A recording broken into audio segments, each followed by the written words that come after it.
Bentar, bentar.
Re-education for the New World.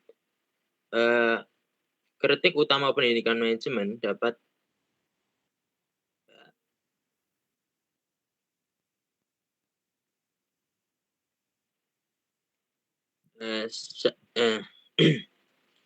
kritik utama pendidikan manajemen dapat diringkas sebagai berikut.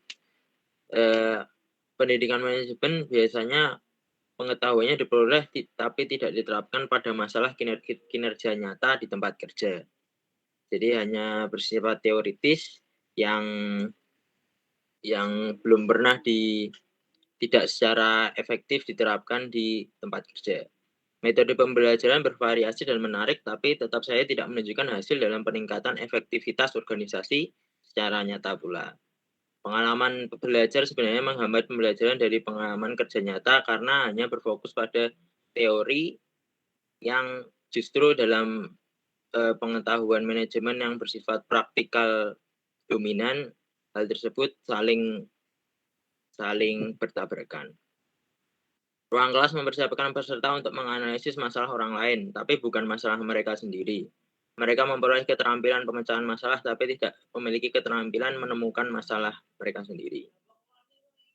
Pengajaran tentang manajemen di atas kertas dan manipulasi angka bukanlah sebuah praktik manajemen sumber daya manusia dan manusia di dalamnya bukanlah merupakan dunia kenyataan dari dunia bisnis yang sebenarnya. Next.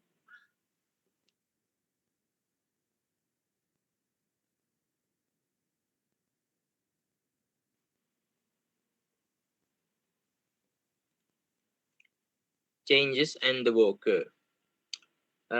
Berikutnya adalah perhatian utama yang terkait dengan angkatan kerja. Pelatihan ulang pekerja yang dipindahkan karena pekerjaannya dihapus dan diganti harus diterapkan dengan baik, terutama walaupun pekerjaannya dari perusahaan yang sama, tetap saja tanggung jawab kerja akan berbeda dan harus diberikan pelatihan baru. Pendidikan untuk teknologi dan posisi baru juga harus dipertimbangkan. Dalam hal ini teknologi yang diterapkan tentu saja akan membutuhkan keterampilan yang baru pula dalam menerapkannya, walaupun memiliki tujuan yang sama. Lalu yang ketiga, reorientasi pengembangan manajemen untuk memenuhi budaya kerja baru dan menyusunnya sehingga menerapkannya pada manajemen tingkat menengah. Next.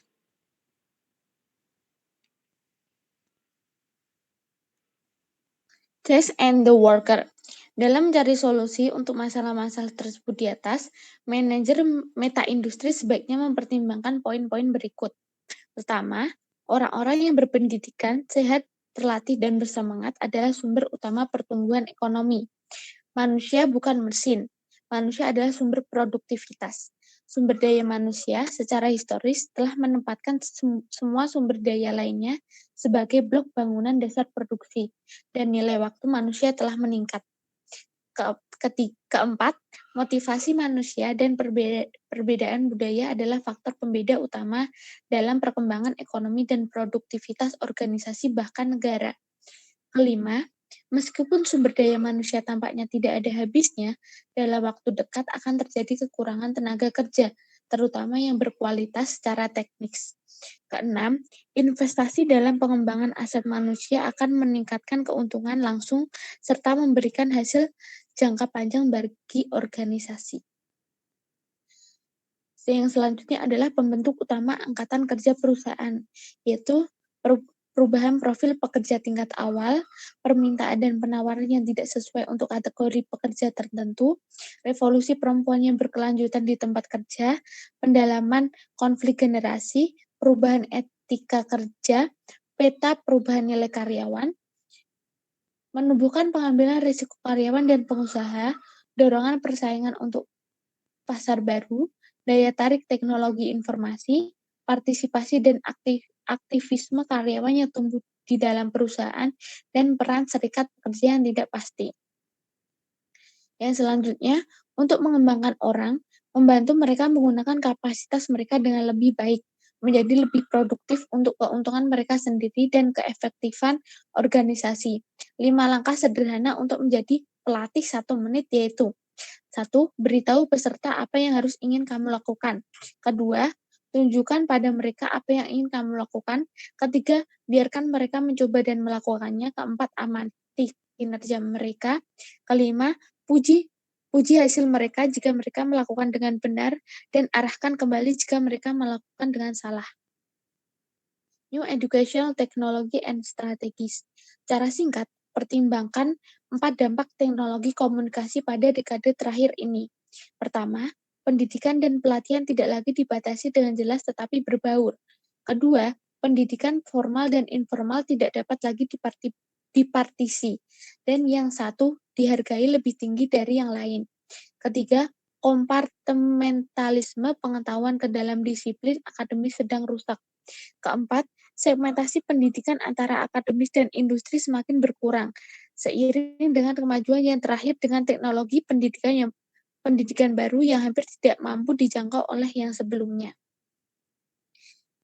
Yang selanjutnya adalah pendekatan inovatif yang selaras dengan budaya kerja baru, pendidikan manajemen menengah elektronik, berbasis pelatihan insinyur berbasis kinerja, jaringan komputer untuk pengembangan profesional, pengembangan manajemen proyek makro, teknologi rapat baru melalui konferensi video, peluang pendidikan tinggi alternatif. Selanjutnya, New Work Culture Managerial Development. Untuk menjadi ahli dalam hal ini, manajer harus belajar bagaimana untuk memudahkan orang lain yang hadir untuk berkontribusi dan bersatu sebagai kelompok untuk ditangani. Kedua, untuk mengembangkan keterampilan manajerial standar sistematis untuk memenuhi leverage. Untuk ketiga, untuk meningkatkan produktivitas pertemuan melalui suasana di mana orang-orang berada. Keempat, menggunakan kekuasaan dengan bijaksana untuk meningkatkan pencapaian tujuan dan produktivitas kerja. Yang selanjutnya akan dipresentasikan oleh Mas Hafiz.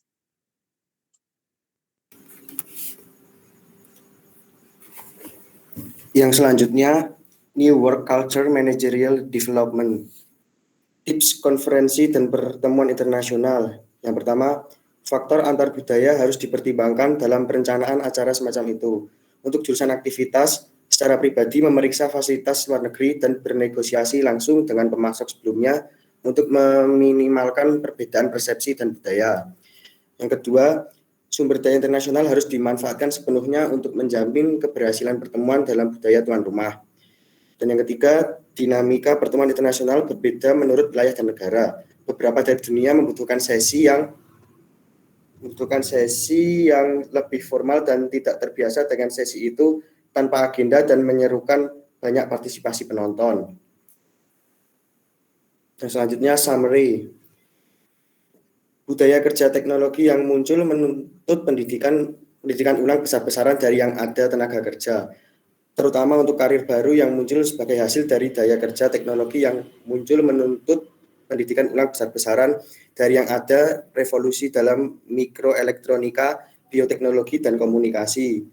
Untuk manajemen, artinya sikap baru terhadap karyawan sebagai sumber daya manusia yang harus ditingkatkan. Selanjutnya, manajemen harus lebih berkomitmen dan melibatkan manusia pengembangan sumber daya atau HRD. Manajemen sumber daya manusia, pendidikan dan pelatihan akan menjadi dalam organisasi masa depan lebih terdesentralisasi, lebih personal melalui elektronik, lebih sinergis dalam pendekatan dan lebih berorientasi pada kinerja. Sekian, apakah ada pertanyaan atau tanggapan dari teman-teman?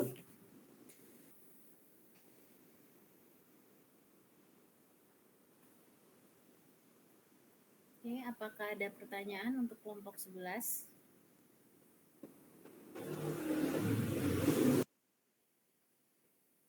Oke.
Apabila tidak ada pertanyaan dari teman-teman, maka kami cukupkan sekian.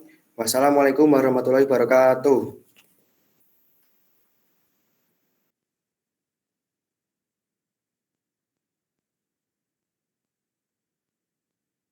Waalaikumsalam warahmatullahi wabarakatuh.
Ibu, ini yang kelompok 12 boleh siap-siap pasang share screen, Bu.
Oke, ternyata tadi saya ke-mute.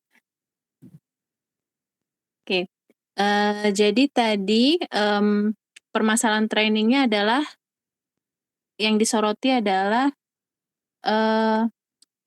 tidak terkaitnya materi yang diajarkan dengan apa yang dihadapi oleh, karyawan di lingkungan kerjanya. Jadi tidak praktikal, ya. Nah, kemudian, salah satu hal yang perlu disorot adalah integrasi teknologi. Nah, jadi tadi oke. Jadi tadi summary-nya apa?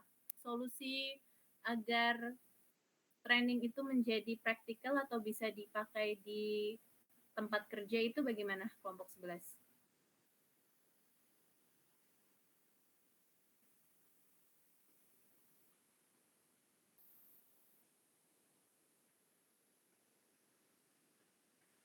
Tadi ada melibatkan diskusi tim ya, disebut satu.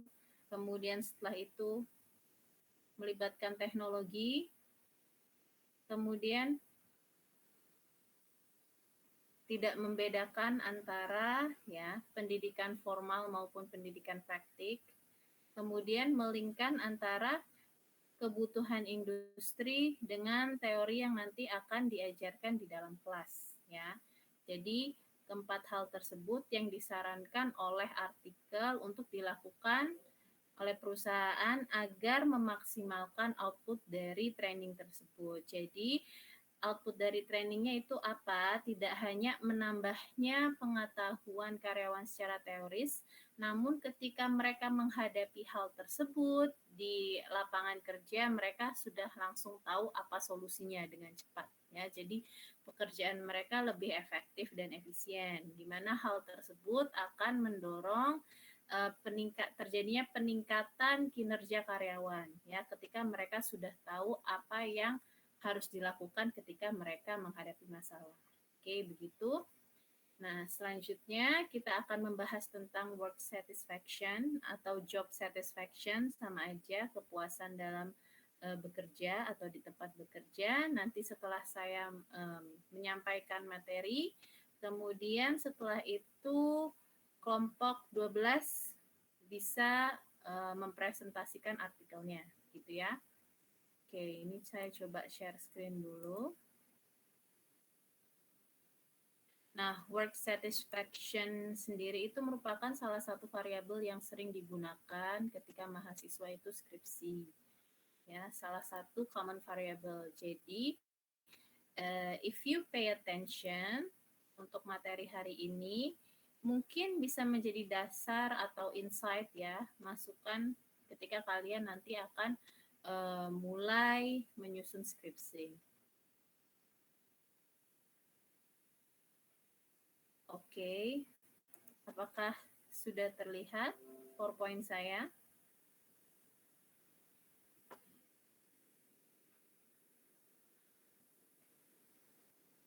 Sudah terlihat PowerPoint-nya? Sudah, Bu. Ya, Bu. Oke, jadi kita mulai ya. Kita akan membahas tentang work satisfaction ya. Jadi ketika kita ingin meneliti atau mengetahui perilaku dan sikap apa saja yang ditunjukkan oleh karyawan di dalam organisasi itu banyak. Nah, tujuannya kita meneliti itu apa? Agar kita sebagai praktisi SDM, kita tahu bagaimana cara mengarahkan ya karyawan untuk mendorong terbentuknya sikap-sikap positif ya yang berdampak baik bagi organisasi ya. Salah satunya adalah peningkatan kinerja ya, outcome-nya kan adalah kinerja, dan outcome dari pengelolaan SDM selain kinerja adalah perilaku ya. Jadi kinerja yang meningkat dan juga perilaku yang semakin positif. Nah, kalau kinerja itu pasti ada ukurannya ya, karena selalu ada evaluasi kinerja. Kalau perilaku positif itu seperti apa? Banyak macamnya. Ada yang paling sering itu adalah OCB, yaitu perilaku di mana karyawan menunjukkan etika sebagai bagian dari organisasi yang baik, ya, atau warga negara organisasi yang baik. Jadi artinya apa? Dia melakukan segala hal yang menurut dia itu bisa mendukung organisasi tanpa diminta, meskipun itu di luar dari job desk-nya dia. Nah, di antara berbagai variabel tersebut, ya, ada yang paling dasar itu motivasi dan satisfaction. Motivasi kita sudah bahas, sekarang kita akan membahas satisfaction, kepuasan. Kenapa? Karena kepuasan itu adalah salah satu faktor yang berpengaruh langsung terhadap kinerja. Karena di sini kita membahasnya pengelolaan kinerja. Jadi apa sih work satisfaction atau job satisfaction itu? Ya, job satisfaction itu merupakan perasaan emosional ya yang positif, di mana perasaan tersebut merupakan hasil dari perbandingan atau penilaian seseorang dengan pengalaman kerja yang dia dapatkan di organisasi. Ya, jadi kita belajar SDM itu banyak banget yang nyerempet ke psychological. Ya. Nah, kalau menurut ASAT 2004, ya, jadi job satisfaction itu perasaan seseorang ya terkait pekerjaannya, di mana perasaan tersebut merupakan konsep yang dia ambil dari hasil interaksi dia dengan lingkungan kerjanya.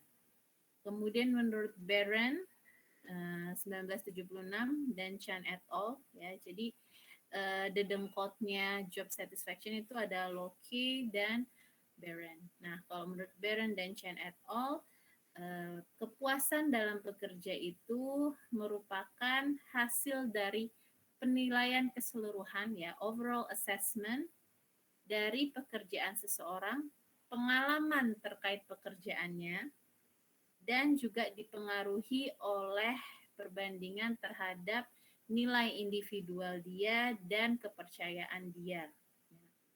Artinya apa? Artinya job satisfaction itu merupakan perbandingan dari input dan output ya.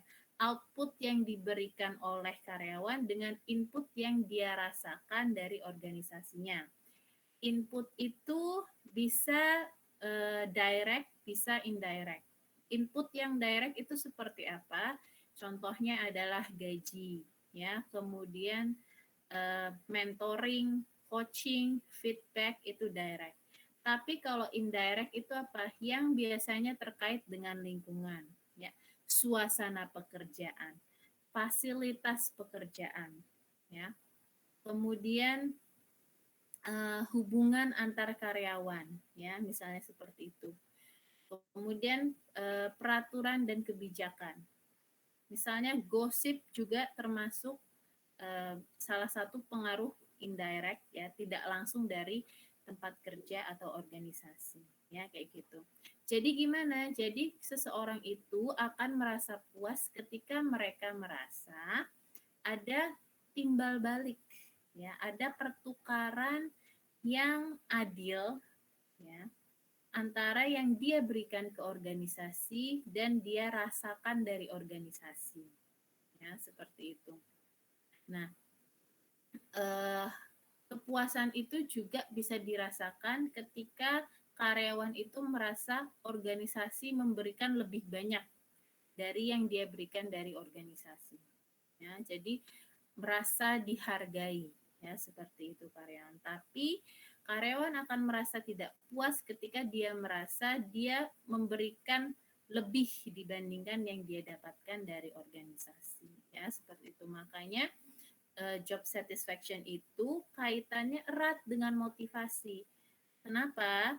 Karena dari teori motivasi kita itu bisa mengidentifikasi kebutuhan karyawan. Contohnya dari yang Maslow yang paling sering itu. Nah, jadi ketika kita sudah bisa mengidentifikasi kebutuhan karyawan, salah satu hal yang bisa dilakukan oleh organisasi agar bisa mengarahkan karyawan untuk menjadi puas adalah dengan memenuhi kebutuhan tersebut. Ya, jadi kalau orang sudah terpenuhi kebutuhannya, dia akan merasa senang, merasa happy, ya, merasa bahwa dia bekerja di situ ada manfaatnya buat dia pribadi, sehingga dia merasa puas. Oke. Kemudian fungsi dari job satisfaction atau kepuasan kerja itu apa? Ya. Menurut Indra Wijaya tahun 2002, ya, kepuasan kerja atau job satisfaction itu memiliki hubungan yang sangat erat dengan sikap seseorang terhadap pekerjaannya dia, karena hal tersebut, ya, involves, ya, melingkupi adanya sikap, emosi, dan juga kecenderungan seseorang untuk berperilaku. Jadi menurut Indra Wijaya ada beberapa alasan kenapa kepuasan itu penting, ya. Selain tadi melibatkan emosi seseorang di dalam bekerja, ya. Kalau seseorang emosinya positif di dalam bekerja, pasti dia bekerjanya akan lebih fokus, ya, lebih semangat, ya, lebih menunjukkan sikap dan kecenderungan untuk berperilaku positif, ya. Kecenderungan untuk berperilaku positif itu contohnya apa sih kalau di tempat kerja? Misalnya ada permasalahan apa, karyawan inisiatif untuk menyelesaikannya tanpa diminta. Itu salah satu bentuk perilaku positif. Nah, perilaku negatif seperti apa? Banyak, bisa jadi korupsi, atau dia melepaskan diri dari pekerjaan, artinya dia tidak fungsional secara peran, ya, dan lain-lain. Oke. Jadi kalau menurut Indra Wijaya ada 3 hal yang membuat kepuasan kerja itu memiliki fungsi atau peran penting di dalam organisasi. Pertama adalah time value. Jadi karyawan yang merasa senang, merasa puas dengan pekerjaannya, maka dia akan lebih efektif dalam melakukan pekerjaannya dan lebih efisien dalam menyelesaikan pekerjaannya, ya. Sehingga apa? Sehingga pekerjaan itu tidak tertunda, karena bagi organisasi tidak hanya kualitas penyelesaiannya, tapi waktu yang dibutuhkan untuk menyelesaikan itu juga berharga. Jadi kalau misalnya karyawan lebih efektif dan efisien dalam bekerja, maka dalam kurun waktu yang diberikan, dia bisa memberikan outcome yang lebih, atau dia bisa mencapai satu outcome dengan waktu seminimum mungkin. Ya, jadi waktunya dipakai secara efisien. Kemudian yang kedua, kepuasan itu berpengaruh terhadap kesehatan karyawan, baik kesehatan mental maupun kesehatan fisik. Ya, kesehatan mental artinya karyawan yang merasa puas dengan pekerjaannya, seberat apapun beban kerja yang diberikan, dia tidak akan merasa stres. Ya, dia akan tetap merasa happy mengerjakannya karena dia puas, ya, dengan apa yang dia lakukan. Nah, mental health itu merupakan hal yang sangat penting, ya, untuk dijaga oleh perusahaan, karena karyawan yang stres, yang mereka burn out, ya, burn out itu artinya dia sudah kayak habis bensinnya untuk bekerja, ya. Yang udah burn out itu mereka pasti hasil kerjanya pertama kualitasnya tidak bagus, kedua secara nilai waktu pasti membutuhkan waktu untuk penyelesaiannya lebih lama, sehingga sangat berpengaruh terhadap hasil kinerja dari organisasi. Kemudian yang kedua adalah kesehatan fisik, ya, karena kesehatan mental sama fisik itu biasanya nyambung. Jadi orang yang mentalnya sehat, dia pasti fisiknya sehat. Tapi kalau orang yang mentalnya kurang sehat, pasti akan berpengaruh ke fisiknya juga tidak sehat, ya. Karyawan dengan fisik yang sehat itu sangat bermanfaat bagi organisasi, ya, karena dia pertama pasti energik, ya, dalam melaksanakan pekerjaannya. Kedua, ketika dia sehat maka akan lebih sedikit, ya, kita ngomong dari perspektif organisasi, lebih sedikit biaya yang perlu dikeluarkan oleh organisasi untuk perawatannya, kayak pembayaran asuransi, klaim asuransi, atau misalnya kayak insentif ya atau layanan fasilitas kesehatan yang harus dikeluarkan, kemudian akan lebih efektif bagi organisasi dalam pengelolaan karyawannya karena tidak perlu gonta-ganti karyawan akibat karyawan itu misalnya meninggal dunia atau keluar karena sakit seperti itu. Oke. Nah, kepuasan kerja itu sendiri juga menurut Mack and Sokal dan juga Rasted merupakan pendorong yang penting ya, motivator yang penting untuk kinerja dari karyawan ya. Jadi dia selain berpengaruh langsung, dia merupakan faktor yang termasuk faktor yang penting ya untuk meningkatkan kinerja dari karyawan. Dan job satisfaction itu sendiri menurunkan tingkat turnover di satu organisasi ya, karena kalau orang yang puas mereka tidak akan mencari tempat yang lain untuk bekerja ya, seperti itu. Nah, kita masuk ke faktor-faktor yang mempengaruhi kepuasan kerja ya, di mana ada banyak sekali pendapat tentang hal ini, nanti kita simpulkan di akhir. Oke, jadi menurut Suratman tahun 2003 ada beberapa hal yang mempengaruhi pembentukan kepuasan kerja dari karyawan. Nah, beberapa hal tersebut antara lain adalah pertama, wages atau gaji, kemudian pekerjaan itu sendiri, kemudian promotional opportunity ya, kesempatan untuk promosi, kemudian coworker, teman kerja ya. Kalau gaji pasti ya, karena kan kita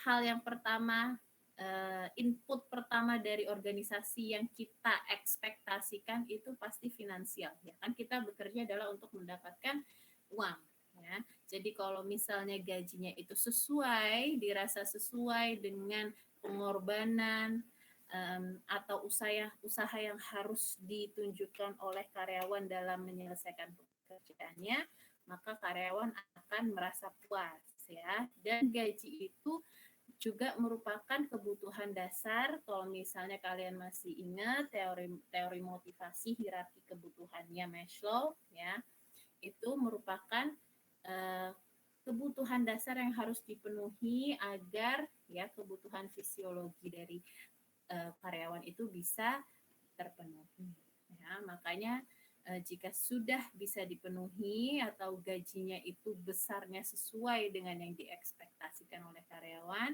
maka akan mendorong terbentuknya kepuasan. Kemudian yang kedua, pekerjaan itu sendiri artinya apa? Artinya bahwa pekerjaan yang dilakukan itu ya desainnya tidak monoton ya, karena orang yang bekerja monoton itu pasti mereka akan bosan ya. Jadi harus diselipi tantangan ya, harus diselipi variasi, kemudian harus diberikan fasilitas yang baik ya. Dimana kalau misalnya kita kerja baru masuk kerja, kita butuh misalnya laptop untuk bekerja tapi tidak difasilitasi oleh organisasi ya, kita harus memfasilitasi diri sendiri. Another expense, pasti kita akan merasa kecewa. Nah, kekecewaan itu ya yang membuat tidak terbentuknya kepuasan bekerja. Ya, jadi pekerjaan itu sendiri baik dari desainnya, kemudian dari fasilitasnya, ya, kemudian dari kesempatan untuk berkembang ya, nanti juga masuk ke poin selanjutnya. Jadi pekerjaan itu mampu memberikan tambahan ilmu ya, kemudian juga nilai atau value dari pekerjaan tersebut. Jadi pekerjaan tersebut tidak bertentangan dengan hati nurani dari orang yang melakukan pekerjaan itu sendiri. Ya.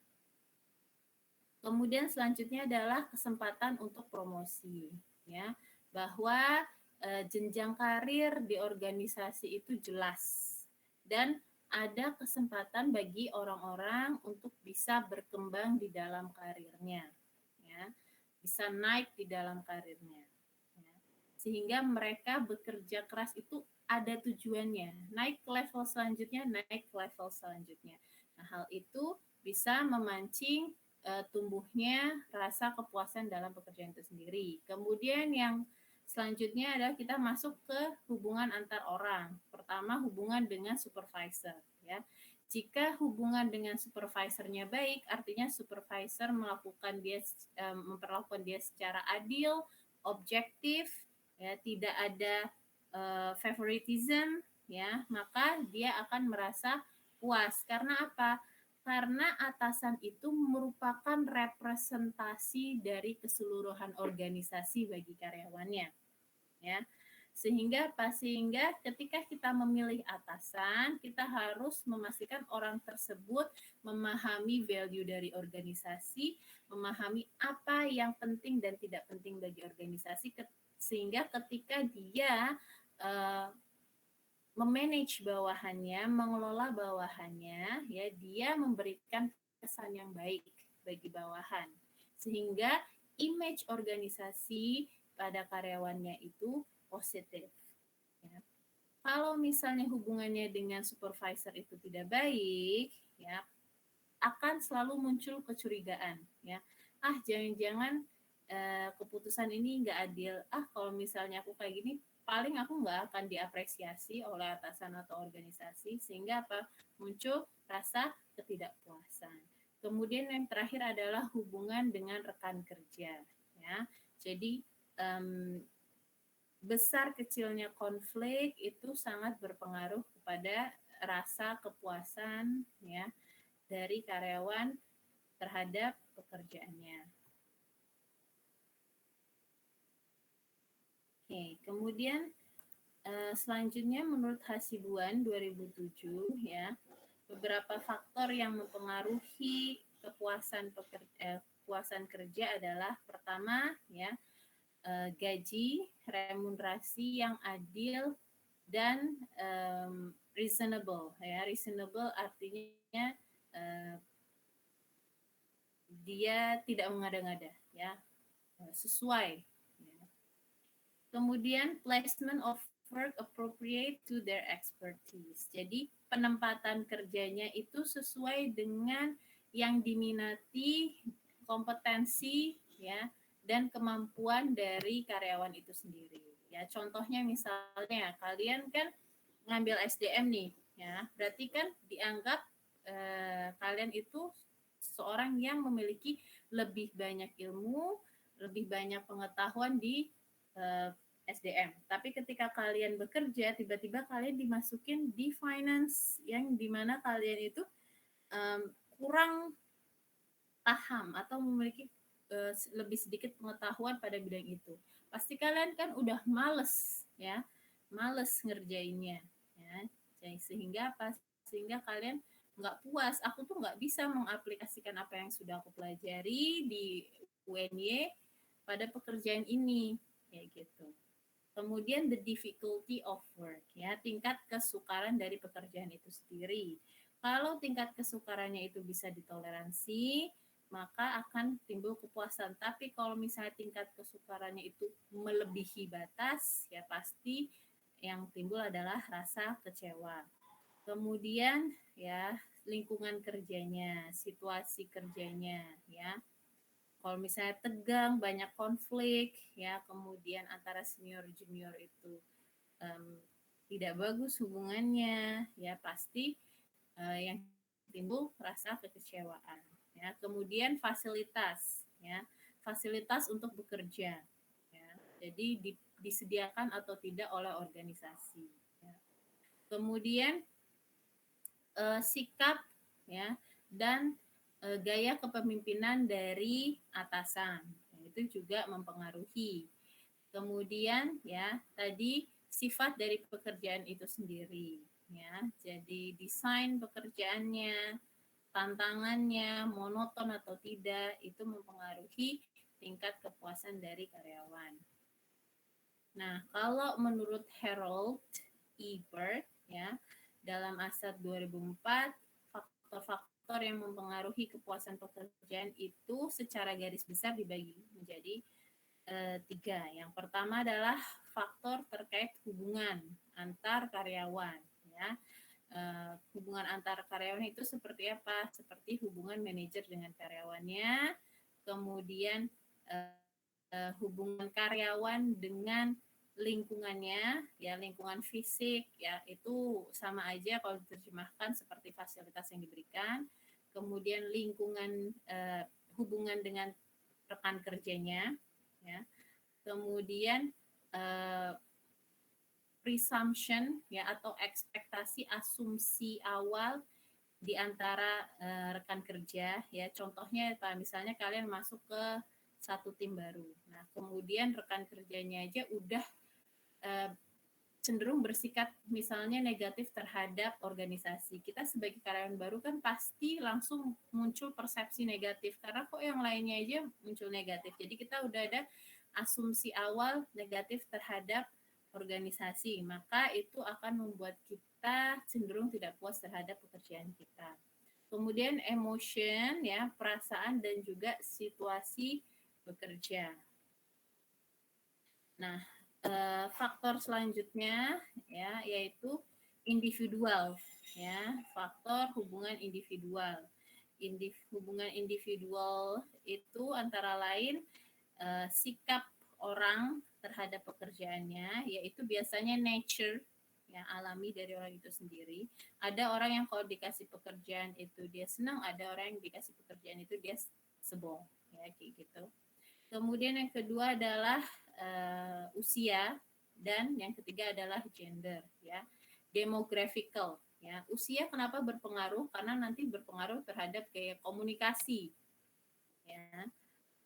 Kalau misalnya tipe-tipe generasi kalian itu kan lebih suka gaya komunikasinya non formal dan direct, langsung kayak gitu. Tapi untuk orang-orang, ya, generasi baby boomers ke generasi X, ya, itu mereka tipe yang suka banyak penghormatan dan juga lebih formal, ya. Kalau misalnya kalian masuk kalian nih generasi Z dan generasi saya Y, generasi Y juga termasuk yang lebih suka direct. Ketika kita masuk ke lingkungan kerja yang lebih banyak isinya adalah orang-orang generasi X dan baby boomers, ya, nggak akan match dengan gaya kita komunikasi, ya. Sehingga kita tuh tidak bisa blend in di lingkungan kerja kita. Jadinya kita malas bekerja, kalau mau bekerja cenderung feelingnya lebih negatif, ya, dan hal tersebut cenderung mendorong rasa ketidakpuasan. Tapi kalau misalnya age gap-nya itu tidak terlalu besar ketika kita bekerja, kan lebih gampang nyambung, lebih gampang adaptasi komunikasi. Biasanya kita akan lebih senang dalam melaksanakan pekerjaannya, sehingga lebih cenderung muncul rasa kepuasan. Gender juga, ya, gender. Ketika orang yang gender itu bukan artinya laki-laki atau perempuan. Gender itu lebih ke feminism atau masculinism, ya. Jadi kalau orang yang masculinism adalah orang yang dia banyak menggunakan logik, practical, ya.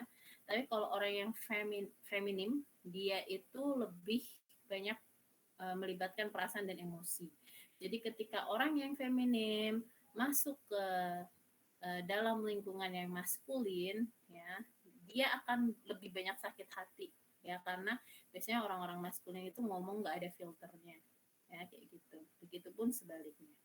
Kemudian yang terakhir adalah faktor eksternal, ya. Faktor eksternal bisa jadi ada konflik di keluarga, state of employees family, kemudian rekreasi, kesempatan untuk berlibur, ya, dan kemudian education, kesempatan untuk mengembangkan diri, ya, melalui pelatihan dan pengembangan. Sehingga berdasarkan beberapa pandangan tersebut bisa disimpulkan beberapa hal yang menjadi faktor, ya, pendorong terbentuknya kepuasan adalah pertama finansial, ya, dan juga penghargaan, kompensasi, ya, dan juga kondisi bekerja, ya. Kompensasi baik finansial non finansial, baik bentuknya uang ataupun penghargaan, Kemudian working condition, situasi bekerja baik bentuknya fisik maupun emosional. Bentuknya fisik itu terwujud dalam facility, bentuknya emosional terwujud dalam kurangnya konflik antar pekerja yang ada di sana. Kemudian yang kedua adalah work-life balance, ya, penyeimbangan antara pekerjaan dan kehidupan pribadi orang itu sendiri. Jadi pekerjaan yang baik adalah pekerjaan yang sangat menghormati waktu bekerja, ya. Misalnya waktu bekerjanya dari jam 8 sampai jam 4. So it means setelah jam 4 karyawan tersebut tidak boleh diganggu, ya, dengan hal-hal terkait pekerjaan baik oleh rekan kerjanya maupun maupun oleh atasannya, ya, sehingga mereka memiliki waktu untuk rileks sendiri, untuk menjalani kehidupannya di luar tempat kerja. Nah, dan work-life balance ini merupakan salah satu isu yang hangat, ya, di antara pekerja generasi saya, generasi Y, kemudian nanti juga kalian generasi Z. Dan juga mulai muncul isu terkait hal tersebut karena pandemi ini, alias karena WFH. Kenapa? Karena ketika WFH muncul, organisasi-organisasi itu cenderung memperlakukan jam kerja karyawan menjadi jam kerja karet, kayak almost 24 hours, ya, kayak gitu. Sehingga karyawan karena mereka sudah merasa jenuh karena pandemi ini, mereka tambah jenuh karena mereka merasa seperti nggak ada waktu berhenti kerjanya itu, ya. Nah, namun untuk beberapa perusahaan, mostly perusahaan MNC, ya, global atau multinational company, biasanya perusahaan-perusahaan seperti itu, dan perusahaan swasta, mereka lebih taat terhadap jam kerja, ya. Karena apa? Karena ketika mereka melewati batas jam kerja, maka mereka harus membayar lembur orang itu, unless kalau mereka tidak melakukan hal tersebut, ya, tidak membayar kelebihan jam kerja, maka mereka bisa dituntut secara hukum maupun oleh labor union, ya, atau serikat buruh. Ya, makanya biasanya perusahaan-perusahaan swasta atau multinational company, kalau multinational company kan mereka biasanya kebijakannya itu global, ya. Kalau kebijakannya global, mereka pasti ikut di Western yang memang sudah sangat spesifik dalam mengatur, ya, praktik pengelolaan SDM di perusahaan, ya. Makanya mereka itu lebih taat terhadap jam kerja, ya, dibandingkan dengan misalnya institusi-institusi lain, ya, seperti itu. Contohnya aja adalah beberapa teman saya yang bukan practitioner, ya, padahal mereka levelnya udah manager, ya, senior manager. Di perusahaan mereka itu tidak ada yang namanya grup WhatsApp kantor, ya, karena WhatsApp itu something private, ya, something personal. Jadi mereka tidak melakukan hal tersebut. Tapi kalau misalnya perusahaan-perusahaan domestik, institusi pemerintah itu masih mencampurkan hal tersebut. Masih ada rapat di luar jam kerja, rapat di kala weekend, ya, dan sebagainya. Makanya work-life balance itu, ya, tidak begitu bagus when you work for domestic or government institution. Nah, work-life balance ini penting agar kita menjaga kualitas dari kehidupan karyawan di luar pekerjaan, ya. Jadi mereka ada waktu rileks, ada waktu buat diri sendiri. Itu sangat berpengaruh ke status psikologis mereka, ya, keadaan psikologis mereka yang akan mereka bawa ketika mereka switch ke work life-nya, ke kehidupan bekerjanya, ya. kalau misalnya kehidupan mereka secara personal itu dipenuhi, mereka puas, maka mereka juga akan lebih bahagia di tempat kerja, ya, karena merasa mereka tetap hidup sebagai manusia, tidak hanya sebagai budak korporat, ya, kayak gitu. Kemudian selanjutnya adalah respect and recognition, yaitu adanya pengakuan terhadap karyawan, ya, terhadap prestasinya, kemudian penghormatan terhadap karyawan, ya, atas kerja kerasnya, ya, bisa berbentuk finansial, bisa berbentuk non finansial, bisa berbentuk pujian dari atasan, bisa juga dari bagaimana sikap atasan terhadap bawahannya, ya, respect atau tidak, karena in real life, in workplace, sometimes when people are in charge of being manager or leadership, they will do whatever they want to their subordinates, ya.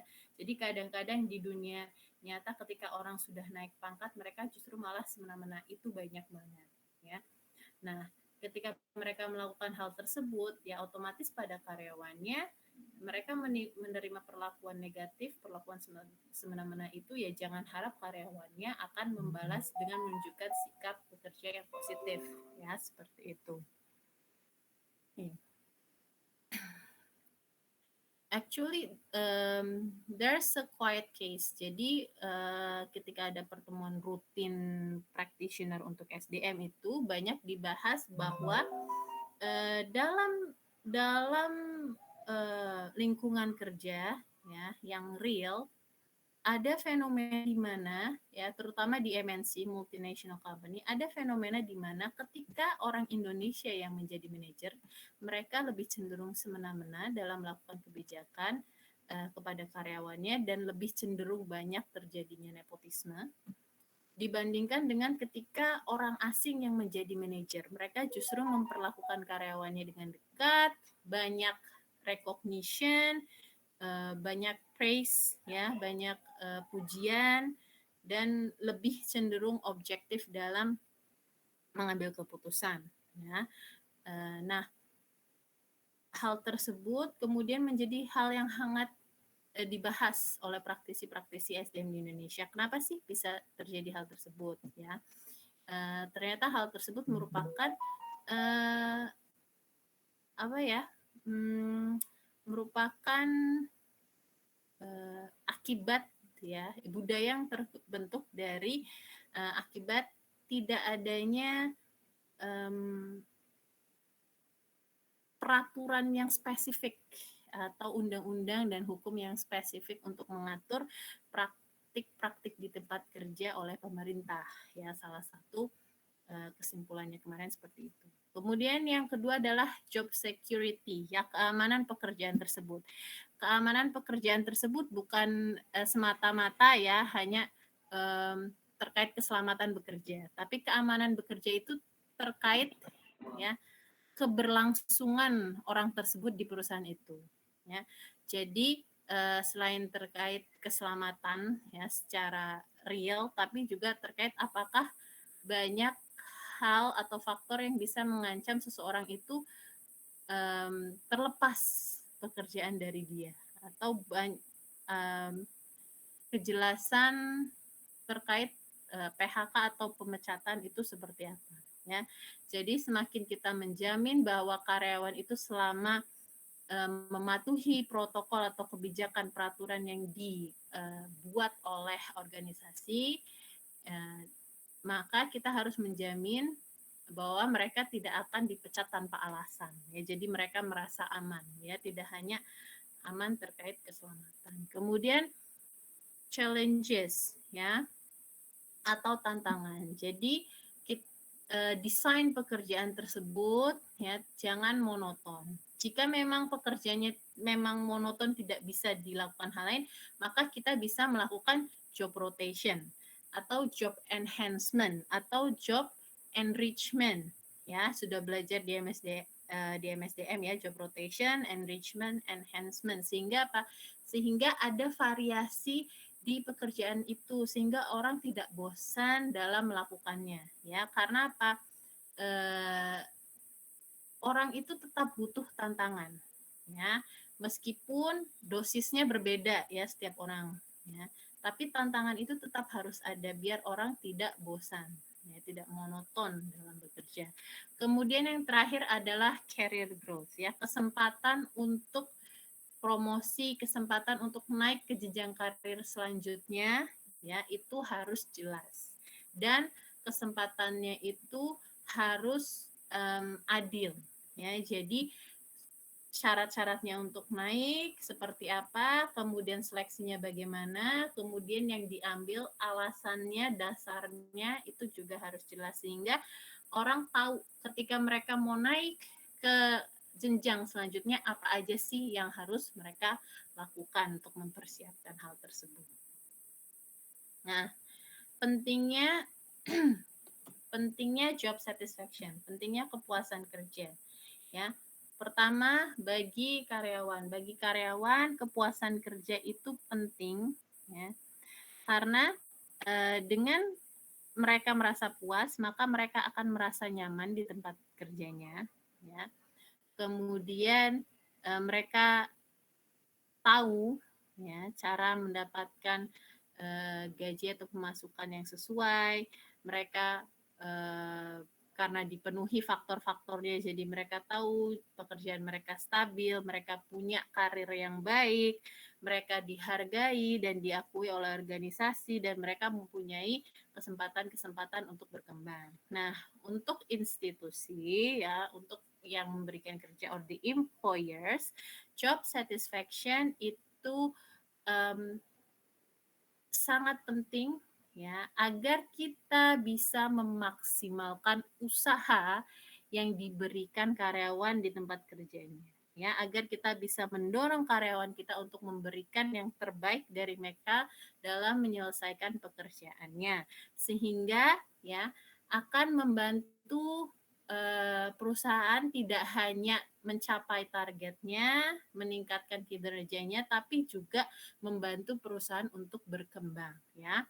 Karena tujuan bisnis tidak hanya profit, tapi juga long lasting, ya. Dia bisa bertahan lama dan bisa berkembang. Nah, efek positif lainnya dari job satisfaction itu antara lainnya lebih efisiensinya karyawan dalam bekerja.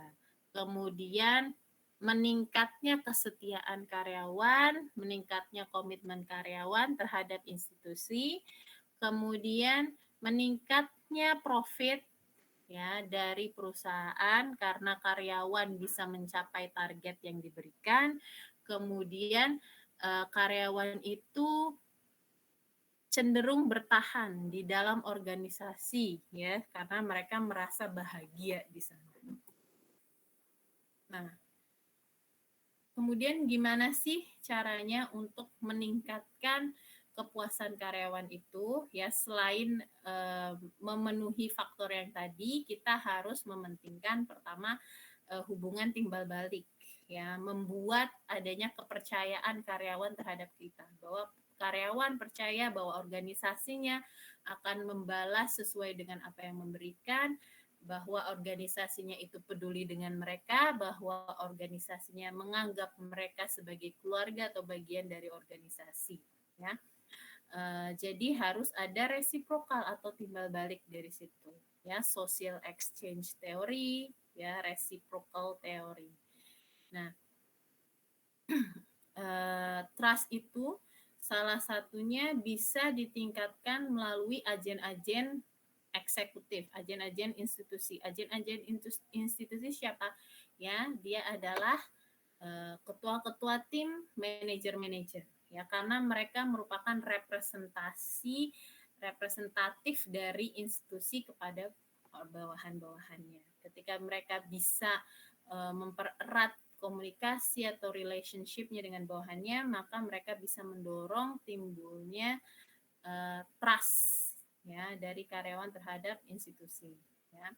Jadi institusi harus memenuhi ekspektasi karyawan terhadap mereka.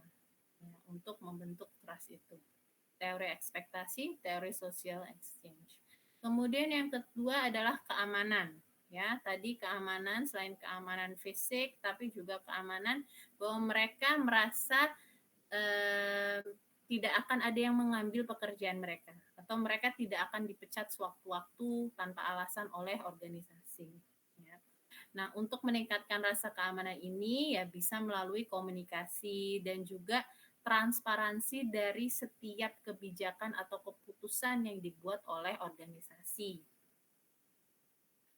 Kemudian healthy working environment, ya, working environment, lingkungan kerja yang sehat, ya, baik sehat secara mental maupun secara fisik, ya. Jadi secara mental itu sehatnya apa? Tidak ada perlakuan semena-mena, tidak ada pelecehan atau harassment, tidak ada diskriminasi, ya, tidak ada pembulian. Ya, tapi kalau misalnya secara fisik, ya antara lain ya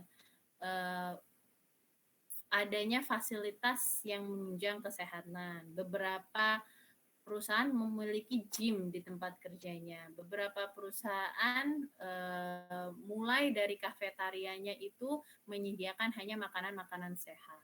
Seperti itu. Kemudian selanjutnya membuat perencanaan karir yang jelas, ya, dari segi tahapannya dan juga hal-hal atau syarat-syarat yang harus dipenuhi ya untuk bisa naik ke jenjang selanjutnya. Dan yang terakhir pasti terkait bayaran yang diterima oleh ya, bayaran dan keuntungan finansial dan non finansial, ya, seperti itu. Nah, ini tambahan ya buat kalian. Menurut saya ini penting kalau misalnya nanti kalian skripsinya mencakup salah satu variabel yang ada di sini, ya kayak gitu. Jadi tahapannya bagaimana sih untuk memunculkan perilaku yang baik? Itu juga ada prosesnya. Pertama adalah melalui peningkatan motivasi terlebih dahulu, ya, meningkatkan ekspektasi mereka sehingga mereka mau bekerja lebih baik. Kemudian pemenuhan ekspektasi tersebut dari motivasi muncul rasa kepuasan, ya. Dari rasa kepuasan muncul keinginan untuk terlibat, ya, involvement dengan segala aktivitas yang ada di organisasi. Ketika mereka sudah terlibat, merasa bagian dari organisasi, maka akan muncul yang namanya komitmen, ya. Dari komitmen muncul yang namanya engagement, ya, keterikatan. Nah, seperti itu. Biasanya nanti setelah engagement muncul yang namanya OCB atau Organizational Citizenship Behavior, ya, tahapannya dari situ. Nah, kemudian performance masuknya apa? Performance merupakan akibat dari munculnya sifat-sifat ini, sifat-sifat karyawan ini di dalam organisasi. Ya, makanya dari level terkecil kita mulai dari meningkatkan motivasinya, meningkatkan kepuasannya, meningkatkan keterlibatannya, meningkatkan komitmennya, terus kemudian meningkatkan keterikatan. Ya, seperti itu. Ini penting nih kalau kalian mau skripsi. Oke, itu saja untuk materi hari ini. Sebelum kita mempersilahkan kelompok 12 untuk mempresentasikan artikelnya, apakah ada pertanyaan?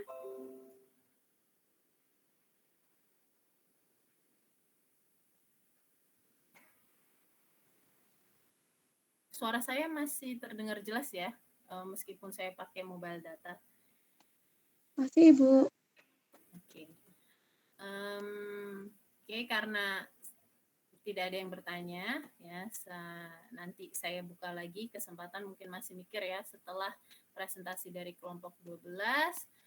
Kalau begitu waktunya saya langsung serahkan ke kelompok 12. Silahkan kelompok 12 ya, boleh dipersiapkan presentasinya. Oke. Baik, Ibu, ini kami persiapkan terlebih dahulu.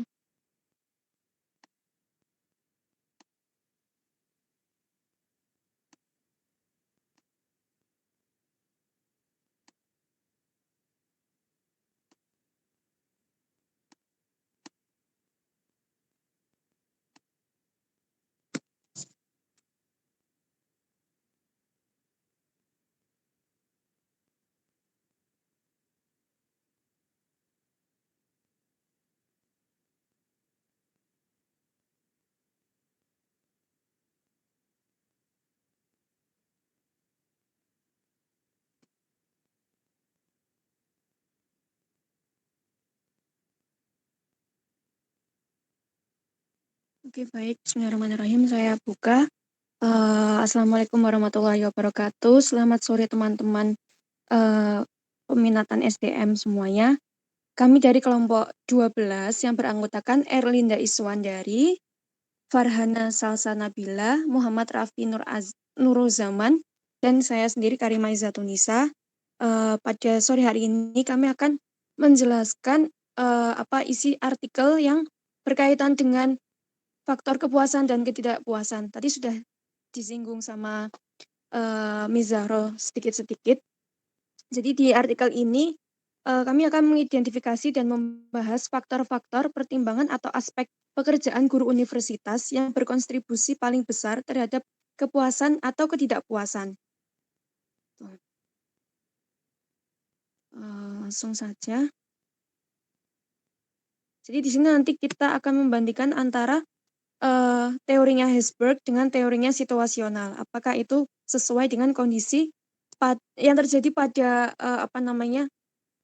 universitas itu. Jadi di sini yang diuji adalah pengajar dan pelatih di universitas. Oke.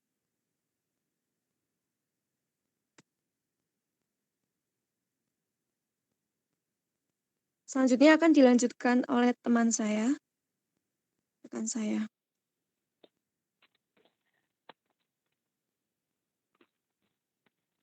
Saya akan membacakan pengantarnya dahulu. Ada perubahan penting yang terjadi di pendidikan tinggi Inggris saat ini, seperti yang ditunjukkan Eggins pada tahun 1994 dan Davis. Perubahan ini termasuk pertumbuhan masuknya siswa yang matang, perluasan kursus dalam sains, penghapusan pembagian binat, pengurangan hibah siswa, dan kemungkinan bahwa siswa secara pribadi harus membayar lebih dan lebih untuk pendidikan mereka. Perubahan ini mempengaruhi kepuasan kerja dan ketidakpuasan guru universitas. Tujuan dari makalah ini adalah untuk membahas faktor-faktor yang berkontribusi terhadap kepuasan dan ketidakpuasan di perguruan tinggi, dan untuk menguraikan implikasi dari temuan dalam konteks teori dua faktor dan teori kejadian situasional kepuasan kerja.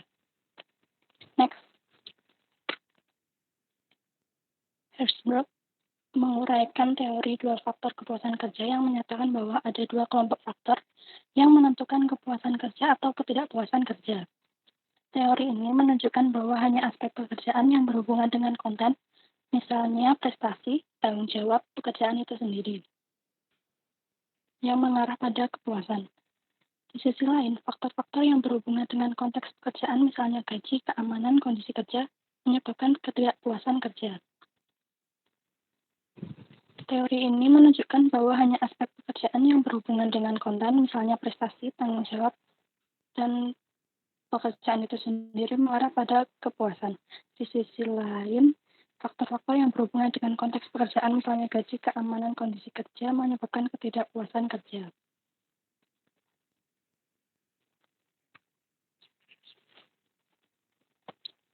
Kemudian, teori kejadian situasional mendapat bahwa kepuasan kerja adalah fungsi dari kejadian situasional dan karakteristik situasional, dan bahwa setiap faktor tertentu, misalnya gaji atau pengakuan, dapat mengakibatkan kepuasan atau ketidakpuasan kerja. Menyatakan bahwa kepuasan kerja secara keseluruhan dapat diprediksi dari kombinasi kejadian situasional yang bisa positif, misalnya seperti istirahat minum kopi atau teh, atau yang negatif seperti handuk kertas yang tidak mencukupi di kamar kecil, dan karakteristik situasional yang stabil seperti gaji dan kondisi kerja daripada salah satu situasinya saja.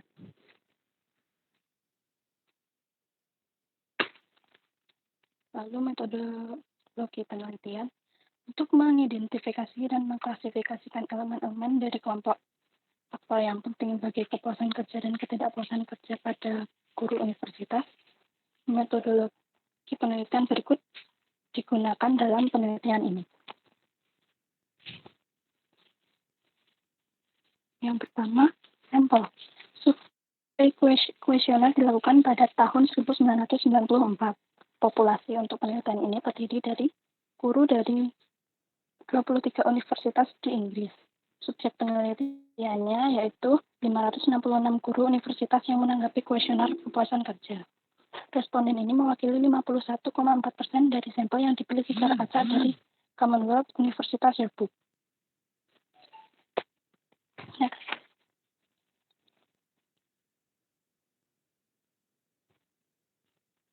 Kuesioner dan analisis.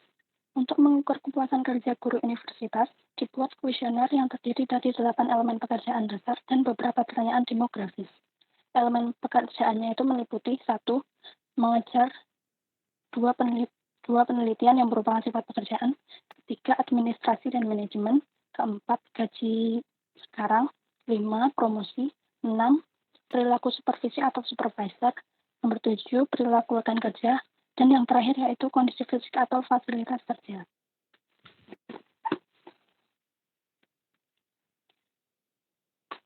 Responden diminta untuk menunjukkan tingkat kepuasan atau ketidakpuasan yang mereka peroleh dari masing-masing 8 aspek pekerjaan mereka. Skalanya berkisar dari 1 sampai 7. Yang 1 itu mewakili sangat-sangat tidak puas, yang kedua sangat tidak puas, yang ketiga tidak puas, yang keempat acuh, kelima puas, keenam sangat puas, dan yang terakhir sangat-sangat puas. Kriteria tersebut sama-sama berbobot. Untuk mengidentifikasi dan mengklasifikasikan elemen yang relevan dengan kepuasan kerja dan ketidakpuasan kerja, responden diminta untuk membuat daftar 5 faktor pertimbangan atau aspek pekerjaan mereka yang paling berkontribusi terhadap kepuasan kerja. Mereka juga diminta untuk membuat daftar secara terpisah 5 faktor pertimbangan atau aspek pekerjaan mereka yang paling berkontribusi terhadap ketidakpuasan mereka. Kemudian, tabel 1, 2, dan 3 disusun dari distribusi frekuensi tanggapan kuesioner. Faktor-faktor yang berkontribusi terhadap puasan atau ketidakpuasan diekstraksi langsung dari halaman kuesioner yang telah diisi. Selanjutnya akan disampaikan oleh Farhana. Selanjutnya, latar belakang responden. Berikut adalah tabel 1, yaitu background responden. Pertanyaan demografis dalam kuesioner termasuk usia, pangkat, jenis kelamin, masa kerja di pendidikan tinggi, dan bidang disiplin akademik menurut OSAPMI 1996 halaman 392 sampai 400. Next. Jawaban atas pertanyaan-pertanyaan ini memberikan gambaran yang baik tentang latar belakang responden mengenai kepemimpinan atau tanggung jawab manajemennya dan lama mengabdi di perguruan tinggi saat ini disajikan pada tabel 1. Dari tabel tersebut terlihat bahwa hampir 40% responden memegang satu posisi manajemen atau kepemimpinan. Temuan ini mendukung pandangan bahwa universitas adalah institusi yang cukup demokratis. Tabel tersebut juga menunjukkan bahwa sekitar setengah dari guru universitas telah menghabiskan 10 tahun atau kurang di institusi mereka masing-masing, sementara sekitar 75% dari mereka telah menghabiskan waktu 20 tahun atau kurang. Statistik yang dapat dibandingkan dari industri mungkin akan menunjukkan bahwa rata-rata pekerja menghabiskan lebih sedikit waktu bertahun-tahun di lembaga ketenaga kerjaan mereka. Jika demikian, organisasi universitas akan tampak memiliki pekerjaan akademis yang berkomitmen secara adil. Next.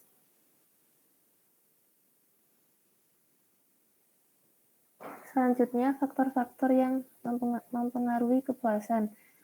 Berikut adalah tabel 2. Tabel 2 merangkum hasil analisis isi berdasarkan daftar responden tentang faktor-faktor, pertimbangan-pertimbangan, atau aspek-aspek pekerjaan yang berkontribusi terhadap kepuasan mereka. Ini menunjukkan dengan jelas bahwa faktor-faktor yang terkait dengan pengajaran dan penelitian berkontribusi sebagian besar pada kepuasan guru karena kedua faktor tersebut menyumbang sekitar 50% dari kepuasan mereka secara keseluruhan.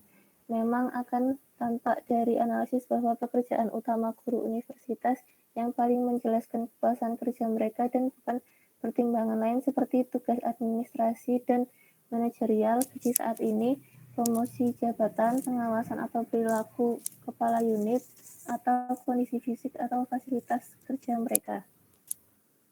Next. Analisis ini juga mengungkapkan bahwa administrasi dan tugas manajerial, gaji saat ini, promosi dan pengawasan atau perilaku kepada departemen secara bersama-sama berkontribusi kurang dari 5% dari total daftar faktor yang menurut guru universitas sendiri berkontribusi pada kepuasan mereka. Ini menunjukkan bahwa guru tidak menganggap aspek-aspek pekerjaan mereka relatif penting dalam mempengaruhi kepuasan mereka. Mengapa? Satu penjelasan dapat menjadi ketidakmampuan relatif guru untuk mengubah atau secara signifikan mempengaruhi faktor-faktor yang kemudian dapat mereka terima sebagaimana adanya. Baliknya, mereka masih menikmati kemandirian relatif dalam memutuskan kegiatan pengajaran dan penelitian mereka. Pertimbangan seperti perilaku rekan kerja dan kondisi fisik atau fasilitas kerja menjelaskan hampir 20% kepuasan kerja seperti yang tercantum dalam kuesioner mereka. Ini menunjukkan kepentingan relatif dari variabel-variabel ini dalam mempengaruhi kepuasan kerja. Next. Selanjutnya ada faktor-faktor yang menyumbang ketidakpuasan. Berikut adalah tabel 3.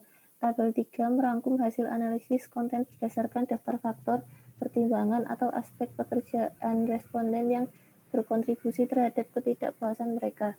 Pekerjaan guru yaitu mengajar dan meneliti bersama menjelaskan sekitar 30% ketidakpuasan mereka.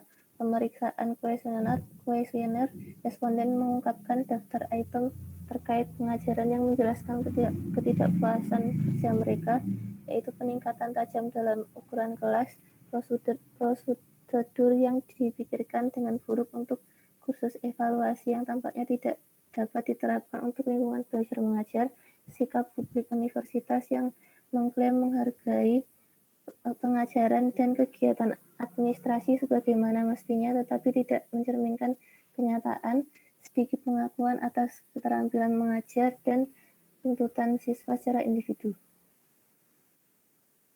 Selanjutnya akan dibacakan oleh teman.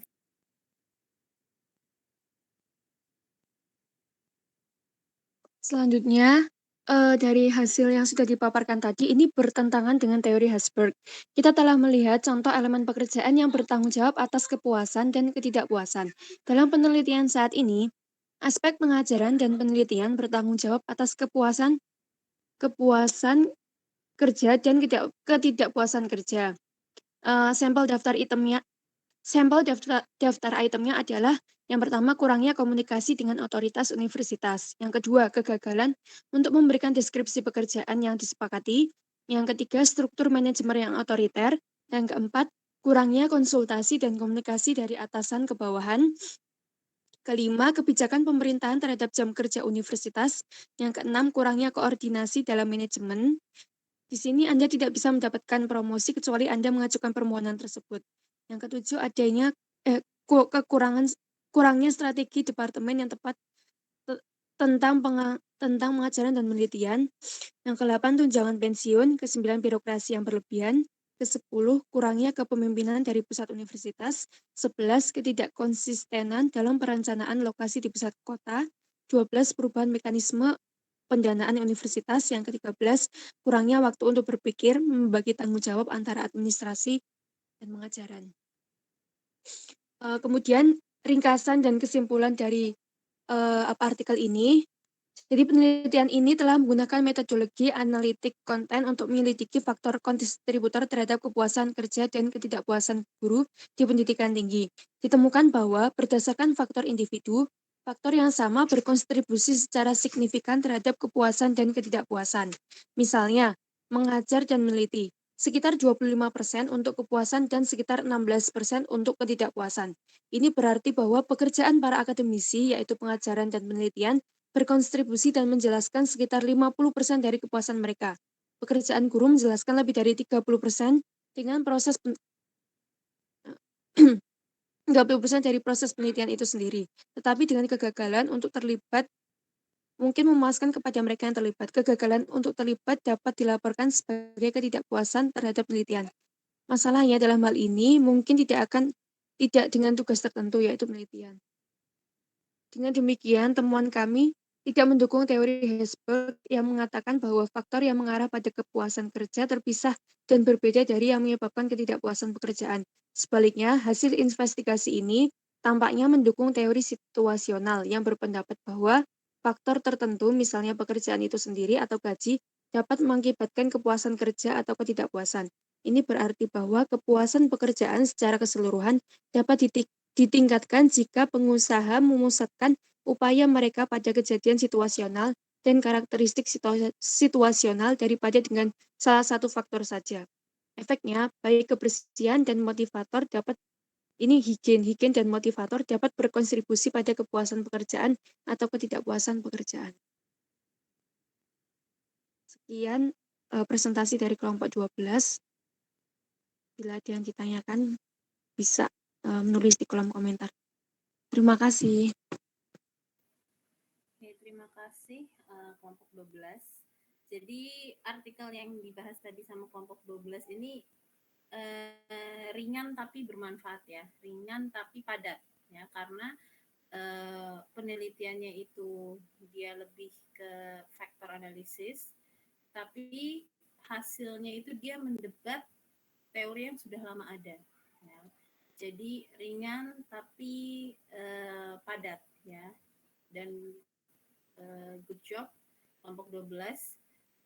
Presentasinya tadi sangat enak ya untuk dipahami. Kira-kira teman-temannya ada pertanyaan tidak untuk kelompok 12?